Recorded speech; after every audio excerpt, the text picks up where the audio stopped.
আসসালামু আলাইকুম। সম্মানিত দেশবাসী, আপনারা কি আমাকে ভুলে গেছেন? ভুলে যাওয়ারই কথা, কারণ এখন নিয়মিত ভিডিও করতে পারতেছি না আমার একটু ব্যস্ততার কারণে। সেজন্য আপনাদের কাছে দুঃখ প্রকাশ করছি। তো যাই হোক, তারপর চেষ্টা করি যতটুকু সময় পাই আপনাদের কাছে দু একটা তথ্য উপস্থাপন করার চেষ্টা করি, দু একটা প্রশ্ন আপনাদের মাধ্যমে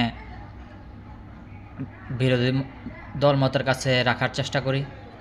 তো সেই সূত্রে আজকেও আপনাদের কাছে কিছু প্রশ্ন রাখতে চাই আপনাদের বিবেকের কাছে। আপনারা বর্তমান প্রজন্মের যারা আছেন তারা ৭১ দেখেননি, তাই জামাতের অপরাধ আপনাদের কাছে অপরাধ না, ঠিক আছে, মেনে নিলাম।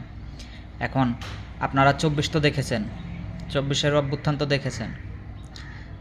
এই ২৪-এর জুলাই অভ্যুত্থানে সম্মুখ সারির একজন নেতা ছিলেন আব্দুল কাদের, যিনি বর্তমানে ডাকসুতে ভিপি ক্যান্ডিডেট হিসেবে ডাকসু নির্বাচনে অংশগ্রহণ করেছেন।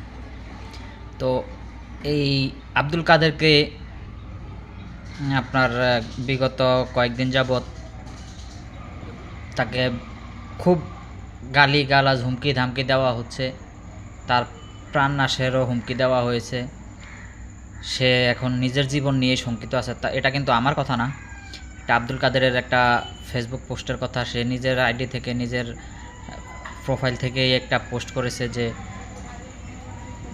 বেঁচে থাকতে চাই, ভিপি প্রার্থী হতে পারি আর না পারি, মানে ভিপি নির্বাচিত হতে পারি আর না পারি, অন্তত বেঁচে থাকার অধিকারটুকু চাই। তার মানে বুঝেন, তার বেঁচে থাকা নিয়েও সংশয় তৈরি হয়েছে। তো এই সংশয়টা কারা তৈরি করেছে? তার অভিযোগ, রাজাকারদের বিরুদ্ধে অভিযোগ তোলার পর থেকেই তার বিরুদ্ধে এভাবে হেনস্থা করা হচ্ছে বা তাকে এভাবে প্রাণনাশের হুমকি দেওয়া হচ্ছে। তো আপনাদের কাছে প্রশ্ন রাখতে চাই, এই যে যেই বট বাহিনী রাজাকারদের বিরুদ্ধে তিনি অভিযোগ করেছেন, এরা কিন্তু বর্তমানে ক্ষমতায় নেই, কিন্তু এরা তো ১৯৭১ সালে ক্ষমতায় ছিল। ক্ষমতায় ছিল বলতে এদের সমর্থিত সরকার ক্ষমতায় ছিল, এক পাকিস্তান সমর্থিত সরকার ক্ষমতায় ছিল। তো সেই সরকারের সেনাবাহিনী সারা বিশ্বে একটি শক্তিশালী সেনাবাহিনী হিসেবে ছিল, মানে প্রতিষ্ঠিত ছিল।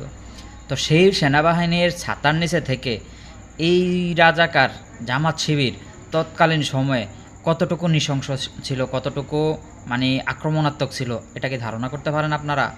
আমি জানি আপনারা এখনও ধারণা করতে পারেন না, তবে ভবিষ্যতে পারবেন ইনশাল্লাহ। আগামী হয়তো ১০-১৫ বছরের মধ্যেই আপনাদের ভুল ভাঙবে যে জামাত শিবির কতটা নৃশংস হতো।